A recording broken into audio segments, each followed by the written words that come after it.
आपको दूदू लिए चलते हैं, जहां पर मुख्यमंत्री भजनलाल शर्मा क्या कुछ कह रहे हैं, सुनाते हैं आपको। एक पेड़ मां के नाम।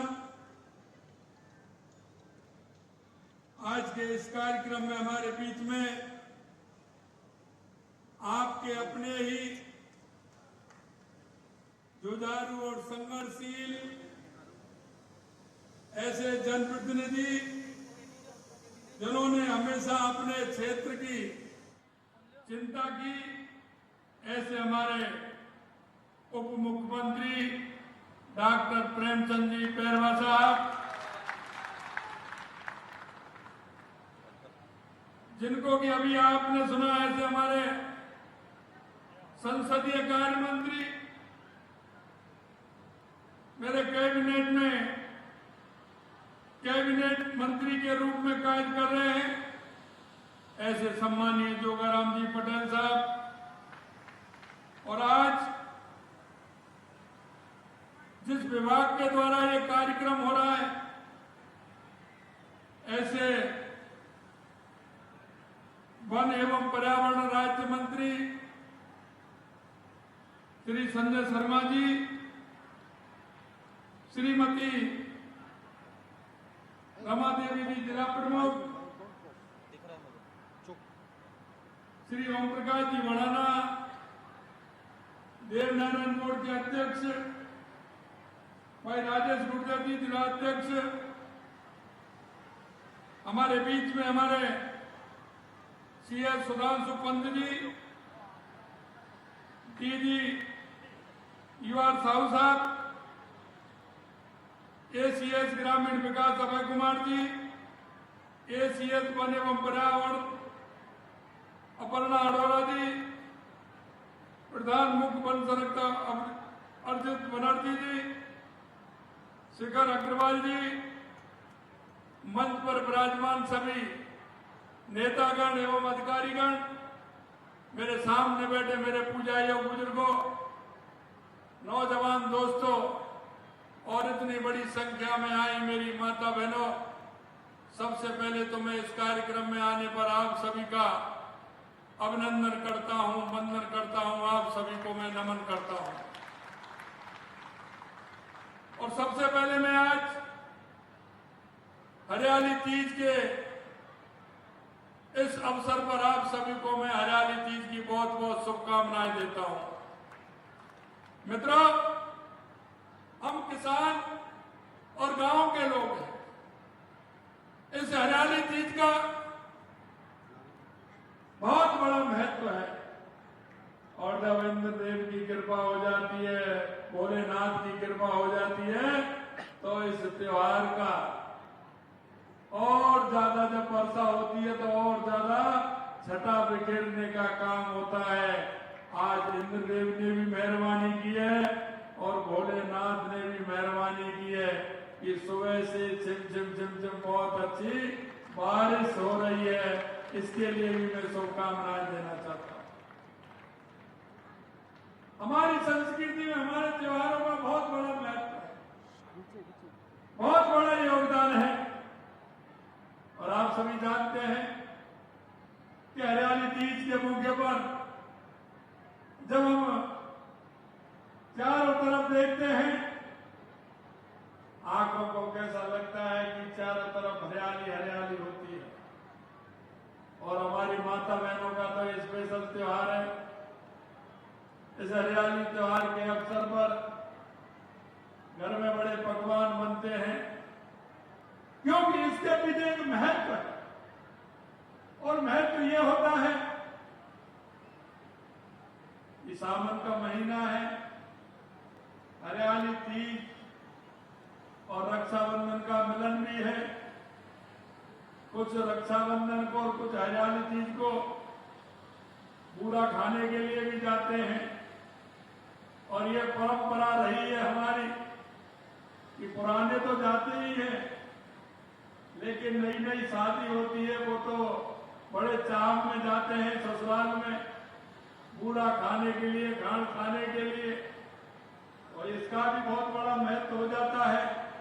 और सावन के महीने में जब अच्छी बारिश होती है तो इसका महत्व और भी बढ़ जाता है। मैं इस मौके पर आप सभी को बहुत बहुत धन्यवाद भी देता हूं और आपका अभिनंदन भी करता हूं। लेकिन मैं आपसे इतना कहना चाहता हूं, हमारी संस्कृति के अंदर हम वृक्षों को भी पूजते हैं, हम पहाड़ों को भी पूजते हैं और हम खाने के लिए, खान खाने के लिए, तो इसका भी बहुत बड़ा महत्व हो जाता है।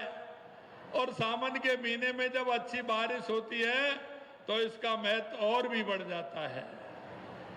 मैं इस मौके पर आप सभी को बहुत बहुत धन्यवाद भी देता हूं और आपका अभिनंदन भी करता हूं। लेकिन मैं आपसे इतना कहना चाहता हूं, हमारी संस्कृति के अंदर हम वृक्षों को भी पूजते हैं, हम पहाड़ों को भी पूजते हैं और हम नदियों को भी पूजते हैं, क्योंकि हमारी संस्कृति है, इनमें हमारे परमात्मा का वास होता है, भगवान का वास होता है। मैं इस मौके पर आपसे इतना कहना चाहता हूं, ये 75वां वन महोत्सव आज मनाया जा रहा है और हमने इसमें कुछ संकल्प भी लिए और संकल्प इसलिए लिए हैं कि हमारे पर्यावरण को ठीक प्रकार से किया जाए। हमारा पर्यावरण अगर ठीक होगा तो बारिश भी होगी। इसलिए हमने इस बार 7 करोड़ पौधे लगाने का आह्वान किया है और सरकार ने 7 करोड़ पौधे लगाने का एक टारगेट भी हमने रखा है। मैं भाई और बहनों में आपसे कहना चाहता हूं, क्योंकि जो परमात्मा में विश्वास करते हैं, ईश्वर के अंदर जिनका भाव होता है, अरे हमने तो इसकी घोषणा पहले ही कर दी थी, लेकिन 5 जून को देश के यशस्वी प्रधानमंत्री नरेंद्र मोदी जी ने एक घोषणा और की, क्योंकि हम सामाजिक सरोकार के कार्य भी करते हैं, चाहे वो स्वच्छता का अभियान हो, चाहे बेटी बचाओ बेटी पढ़ाओ का अभियान हो, चाहे हमारा पर्यावरण को लेकर के एक पेड़ मां के नाम हो, ये भी हमारा सामाजिक सरोकार का काम है, हमारे पर्यावरण को बचाने का कार्य है। मैं आपसे इस मौके पर इतना कहना चाहता हूं, हमने आह्वान किया था कि 7 करोड़ पेड़ लगाएंगे, लेकिन आप देख रहे हो, उस ऊपर वाले की कृपा आप देख रहे हो, अच्छी बारिश हो रही है। अगर 7 करोड़ पौधे लग जाएंगे तो अगली साल और ज्यादा भी लगेंगे और हमारा पर्यावरण भी ठीक होगा और इंद्र भगवान भी खुश होंगे। जब हमारा पर्यावरण ठीक होगा तो हमारे प्रदेश में वर्षा भी अच्छी रहेगी, क्योंकि हमारे प्रदेश में मरुस्थल ज्यादा है, इसलिए हमारे यहाँ बारिश हमेशा कम रहती है।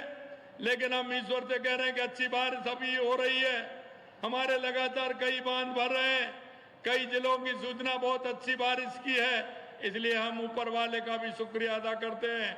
उनको भी कहते हैं कि ईश्वर यहाँ अच्छी बारिश हो, हमारा किसान, हमारा हर परिवार सुखी हो, समृद्ध हो और हमको पीने के पानी मिले, हमारे पशुओं को पानी मिले और जिससे हमारी पैदावार अच्छी हो, हमें सिंचाई का भी पानी मिले, ये हम ईश्वर से कामना करते हैं। मित्रों, इस वन पर्यावरण महोत्सव के अवसर पर, क्योंकि ये प्रकृति का मेल जैसा है, आप सभी जानते हैं, हमें वृक्षों की कितनी आवश्यकता रहती है, आप भी जानते हैं। भारतीय दर्शन के प्रति हमारी जो प्रतिबद्धता है वो भी आप जानते हैं। मैं इस मौके पर आपसे इतना ही कहना चाहता हूं कि हम इस बार 7 करोड़ पौधे लगाएंगे, लेकिन मैं आपसे कहना चाहता हूं, आने वाले समय में 5 साल में राजस्थान में कम से कम 50 करोड़ पौधे लगाने का काम हम करेंगे। आप देख रहे हैं नई नई तकनीकी आ रही है। अभी आपने देखा होगा ड्रोन के माध्यम से हमारे उन इलाकों में, उन पहाड़ी क्षेत्रों में भी हम पौधारोपण कर सकते हैं। उस ड्रोन में कई तरह के ऐसे बीज उसमें मिट्टी में लगाए गए हैं कि वो जैसे ही उस क्षेत्र में पहुंचेंगे, बारिश होगी, वो धीरे धीरे पौधा बन जाएगा। इसके माध्यम से भी हम करेंगे और हम वृक्ष लगा करके हमारे राजस्थान को हरा भरा बनाने के लिए भी काम करेंगे। और मैं एक बात और कहना चाहता हूं, हमारे वन मंत्री कह रहे थे कि पेड़ लगाना तो आसान है, लेकिन उसकी परवरिश करना बहुत बड़ा काम होता है। मैं आपसे इस मौके पर इतना कहना चाहता हूं कि हमें एक पेड़ मां के नाम भी लगाना है, और एक जैसे ही हम पेड़ लगाएं उसकी परवरिश का जिम्मा भी हमें संभालना है। महीने में, 15 दिन में, 2 महीने में हमें हमारे उस लगाए हुए पेड़ को देखना है कि वो ठीक प्रकार से है या नहीं है। और देखिए मित्रों, मैं कहना चाहता हूं, अगर हम एक पेड़ लगाते हैं उसका लाभ बहुत लेते हैं। छाया भी मिलती है, फल भी मिलते हैं, पक्षियों के लिए उसमें बांस भी मिलता है और पक्षियों के लिए उसमें खाना भी मिलता है। अगर एक पेड़ हम लगाते हैं तो बहुत ही पुण्य का कार्य होता है, अगर उसको परवरिश कर उसको हम बड़ा कर देते हैं तो। मैं हमारी माता बहनों से भी मैं निवेदन करना चाहता हूं, और मैं निवेदन इसलिए करना चाहता हूं कि परवरिश करने में हमारी माता बहनों का बहुत बड़ा योगदान होता है। हमारी माता बहनें वृक्ष को पालने में और उसको ठीक प्रकार से रखने में, क्योंकि हमारी माता बहनों का जो भाव होता है और जो उनके अंदर संस्कार होता है, उनको पालने की जिम्मेदारी होती है। वो हमको और आपको भी पालती है और हमारी प्रकृति को भी संवारने का काम करती है। इसलिए मैं माता बहनों से भी कहना चाहता हूं कि पर्यावरण के क्षेत्र में अच्छा काम करें और उन सभी वृक्षों को जो लगाए उनको पाल करके पर्यावरण को बचाने का भी काम करें। पेड़ों के संरक्षण की दिशा में वन महोत्सव एक आशा की किरण भी है। मानसून के समय में अगर हम वृक्षारोपण करते हैं तो हमारा जो वृक्ष होता है वो अच्छी ग्रोथ करता है, और अच्छी ग्रोथ करता है तो 2 साल के अंदर सिर्फ एक गर्मियों में उसकी परवरिश करनी पड़ती है। अगली बारिश आती है जब तक तो वो पेड़ हो जाता है। सिर्फ 2 साल की बात होती है और 2 साल में एक अच्छा वृक्ष बनकर तैयार हो जाता है। साथियों, राजस्थान में पेड़ों के संरक्षण के लिए ये बहुत आवश्यक है। और आपने राजस्थान की कहावत भी सुनी होगी, जो माननीय हमारे संसदीय कार्य मंत्री जी ने आपके बीच में जिक्र भी किया, और मैं वन विभाग को भी मैं धन्यवाद देना चाहता हूं कि उन्होंने आज खेजड़ी के पेड़ की एक पुस्तक का विमोचन भी किया है। और मैं आपसे वो इसलिए कहना चाहता हूं, विशेषकर मैं माता बहनों से कहना चाहता हूं कि राजस्थान ऐसी धरती है जो वृक्षों के लिए, और इस खेजड़ी के वृक्ष के लिए मां अमृता देवी ने अपने आप सहित 363 माता बहनों और हमारे भाइयों की 363 लोगों ने बलिदान देने का काम किया। ये राजस्थान की धरती ऐसी है, क्योंकि मैंने कहा कि हम पर्यावरण को बचाने के लिए हम वृक्षों को भी पूजते हैं, हम नदियों को भी पूजते हैं, हम पहाड़ों को भी पूजते हैं। मैं आपसे इस मौके पर इतना ही कहना चाहता हूं कि हमारी संस्कृति में कहा जाता है, और वो ऐसी कहावत है कि सिर साठे रूख रहे। आप समझ रहे ना, सिर साठे रूख रहे तो भी सस्तो जान, यानी अगर सिर कटने से वृक्ष बचता है तो भी ये सस्ता सौदा है। ये हमारी राजस्थान की कहावत में कहा जाता है। इसलिए मैं आपसे कहना चाहता हूं कि हम वृक्षों को बचाने का भी काम करें और हमारी संस्कृति को भी बचाने का काम करें। मैं देश के यशस्वी प्रधानमंत्री माननीय नरेंद्र मोदी जी ने जो एक आह्वान किया है, एक पेड़ मां के नाम, अगर हमारी मां जिंदा है तो माता जी को लेकर के एक वृक्ष लगाना है और उसकी परवरिश भी करनी है। अगर हमारी मां नहीं है तो मां का फोटो लगाना है और मां के नाम एक वृक्ष लगा करके उसकी परवरिश करनी है। मित्रों, मैं आपसे कहना चाहता हूं, अगर मां के नाम से एक पेड़ लगाओगे तो निश्चित रूप से उसकी परवरिश भी होगी और हमारी माता बहनें उसका ध्यान भी रखेंगी। आप भी उसका ध्यान रखें, इसलिए मैं कहना चाहता हूं कि हम माता बहनों को सम्मान देने का काम भी करें। और ये अनुकरणीय भाव है, ये ऐसा भाव है कि हर व्यक्ति के मन में ये कल्पना आती है कि मैं मेरी माता जी के नाम एक पेड़ लगा करके उसको पूरी तरह से उसका परवरिश करके मैं उसको मेरे सामने देखूं और आने वाले समय में कहूं कि ये मेरी माता जी के नाम का पेड़ है, आज ये मेरे को फल भी दे रहा है, छाया भी दे रहा है और खाने के लिए पक्षियों को भी फल दे रहा है और उनको आसरा भी देने का काम कर रहा है। मित्रों, प्रधानमंत्री जी का ये अभियान अब जन जन का अभियान बन गया है। हर व्यक्ति एक पौधा माँ के नाम लगा करके हमारी धरती माँ को भी सम्मान देने का काम कर रहा है। इस अभियान को संकल्प बनाने के लिए मैं युवाओं में पर्यावरण संरक्षण और संवर्धन का भाव पैदा करना, मेरा आप सभी से अपील है कि हर व्यक्ति माँ के नाम का पेड़ भी लगाए। शहरों में वानिकी को बढ़ावा देने के लिए प्रधानमंत्री जी 2020 में नगर व वन योजना शुरू की थी, जिसमें स्थानीय समुदाय, एनजीओ, शैक्षणिक संस्थानों और स्थानीय निकायों की भागीदारी भी बने। हमने इस योजना के अंदर हमने हमारे नरेगा साथियों को भी जोड़ा है और उसमें हमने कहा है कि जो 200 पेड़ लगाएगा वो उसका वृक्ष मित्र भी होगा। और जो हमारे गांव में हमारे जिस तरह से रिटायरमेंट वाले हमारे कई वैद्य होते हैं, डॉक्टर होते हैं, प्रोफेसर होते हैं, अध्यापक होते हैं, हमारे पूर्व सैनिक होते हैं, मैं आपसे आग्रह करना चाहता हूं और हमारे भाइयों को पर्यावरण मित्र बनाते हुए उनको भी जिम्मेदारी दें कि गांव में जो पेड़ लगे हैं उनकी परवरिश भी कराएं और जिन्होंने पेड़ लगाया है उनको ध्यान दिलाएं समय समय पर कि उनको वो ठीक प्रकार से सुरक्षित रखने का काम करें। राज्य में विभिन्न विभागों में, चाहे वो हमारे गैर सरकारी संस्था हो, ग्राम पंचायत हो, शहरी निकाय हो, आमजन हो, हमने सभी से आह्वान किया है कि आप तकनीकी सहायता भी दी जा सक रही है, जिससे लगाए गए पौधों पेड़ों में बनाने हेतु पौधों की सुरक्षा साधारण सुनिश्चित की जा सके।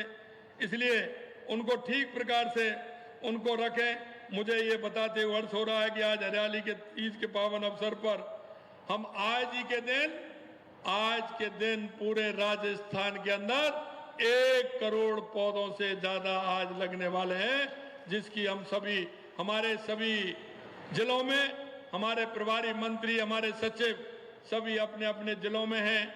हमारे विधायक, हमारे प्रधान, जिला प्रमुख, हमारे सभी जनप्रतिनिधि और हमारे सभी कार्यकर्ता उस कार्य में लगे हुए हैं। मैं आपसे इतना ही कहना चाहता हूं कि प्रत्येक जिले में आमजन की सहभागिता से स्मृति वन की तर्ज पर मातृ वन की स्थापना की जाए। मातृ वन में विभिन्न प्रजातियों से बड़, पीपर, गूलर, पिलखन, नेती पीपल, माखन, कटोरी, नीम आदि पेड़ों को लगाने का हम काम करें। पेड़ ऐसे लगे कि जिसमें ठीक प्रकार से हमारे जो ज्यादा समय तक वो पेड़ रहते हैं और जो हमारे पूजा वाले पेड़ हैं उनको भी लगाने का काम करें।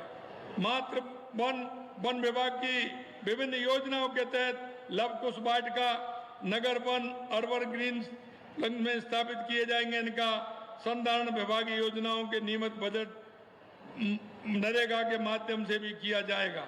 राज्य में विभिन्न स्तरों के कार्यक्रम में पौधे लगाने वाले वृक्ष प्रेमियों को 51 लाख प्रशंसी पत्र राज्य जियो ट्री ऐप के माध्यम से वितरित किए जाएंगे। वन महोत्सव के दौरान वन विभाग की भूमि पर लगाए गए पौधों का रखरखाव वन विभाग द्वारा एवं अन्य विभागों की भूमि पर लगाए पौधों का रखरखाव संबंधित विभाग द्वारा किया जाएगा। प्रतिवर्ष प्रदेश में लगभग 10 करोड़ पौधे तैयार करने के उद्देश्य से 50 नई नर्सरी स्थापित करने का, वर्तमान में स्थापित 540 से अधिक नर्सरियों का संवर्धन करने का, साथ ही निजी क्षेत्र और पंचायत के अधीन नर्सरियों को भी अनुदान देने का काम हमारी सरकार के द्वारा किया जाएगा, जिससे वृक्षारोपण को गति मिल सके। पौधों को समुचित पालन पर जीवितता सुनिश्चित करने के लिए 2000 स्थानीय व्यक्तियों को प्रोत्साहन राशि के आधार पर वन मित्र लगाए जाने की व्यवस्था की जा रही है, जिसके तहत इच्छुक सेवानिवृत्त कर्मचारियों को संरक्षक के रूप में जिम्मेदारी दी जाएगी। इस दिशा में उत्कृष्ट कार्य करने वाले व्यक्ति को, संस्थाओं को सम्मानित भी किया जाएगा। प्रदेश के विभिन्न नगरीय क्षेत्रों में शुद्ध एवं स्वच्छ प्राणवायु के लिए अर्बन ग्रीन लंग्स की महत्वता को ध्यान में रखते हुए 175 करोड़ रुपए से अधिक की लागत के कार्य भी कराए जाएंगे। वन से होने वाले लाभ विशेषकर प्रदेश के स्थानीय निवासियों को प्राप्त हो सके, इस दृष्टि से संयुक्त वन प्रबंधन समिति को सशक्त करते हुए वन धन कार्यक्रम को प्राथमिकता दी जाएगी। इसके साथ साथ ब्लॉक स्तर तक वन उपज संबंधित उत्पादनों के विक्रय के लिए मार्केट में भी विकसित किए जाएंगे। आइए हम सब इस वन महोत्सव के कार्यक्रम को हम सभी भागीदारी बने और इस कार्यक्रम को हम प्रभावी कार्यक्रम बनाएं, ऐसा मेरा आप सभी से निवेदन है। अंत में सिर्फ मैं इतना कहना चाहता हूं आप सभी को कि आपने देखा है हमारी सरकार को 7-8 महीने हुए हैं, लेकिन हमारे जो फैसले हैं वो सभी आपके सामने हैं। हमने जो हमारे संकल्प पत्र में वादे किए थे, हम उन वादों को भी पूरा कर रहे हैं। आपने देखा होगा पूर्ववर्ती सरकार ने जिस तरह से दोहन किया था, आपने देखा होगा कि उन्होंने किसी भी क्षेत्र में किसी भी प्रकार का कार्य नहीं किया। हमने कहा कि हमारी ये सरकार युवा, महिला, किसान, मजदूर की सरकार है। हमने जो उनसे वायदा किया है, जो संकल्प पत्र में हमने उनसे वायदे किए, उन वायदों को हम पूरा भी करेंगे। और लगातार आप देख रहे हैं कि जिस तरह से हम एक एक वायदे को पूरा कर रहे हैं। आपने कहा हमारे युवा किस तरह से परेशान हो रहे थे, उन युवाओं को संबल देने का भी काम किया है। और हमने युवाओं से वायदा किया है कि इस साल हम 1 लाख नौकरियां युवाओं को देंगे। तो आपके सामने जो हमने वायदा किया उसको पूरा करेंगे। हमने 22,000 नौकरियां दी हैं, अगले महीने 17-18 हजार नौकरियों की अगले महीने देंगे। और हर 2 महीने में इस तरह का काम करते हुए विज्ञप्ति भी निकलेंगे और हम युवाओं को रोजगार देने का काम करेंगे। मित्रों, मैं आपसे कहना चाहता हूं, आज इस मौके पर मैं आप सभी को इतना ही कहना चाहता हूं कि हमारे जो सरोकार के कार्य हैं, वन महोत्सव जैसे कार्य हैं, उनमें आपकी सभी की सहभागिता रहे। सहभागिता बनाते हुए हमने हमारे राजस्थान को विकसित राजस्थान बनाना है, हमें भारत को विकसित भारत बनाना है। एक नागरिक होने के नाते मैं आपसे एक निवेदन करना चाहता हूं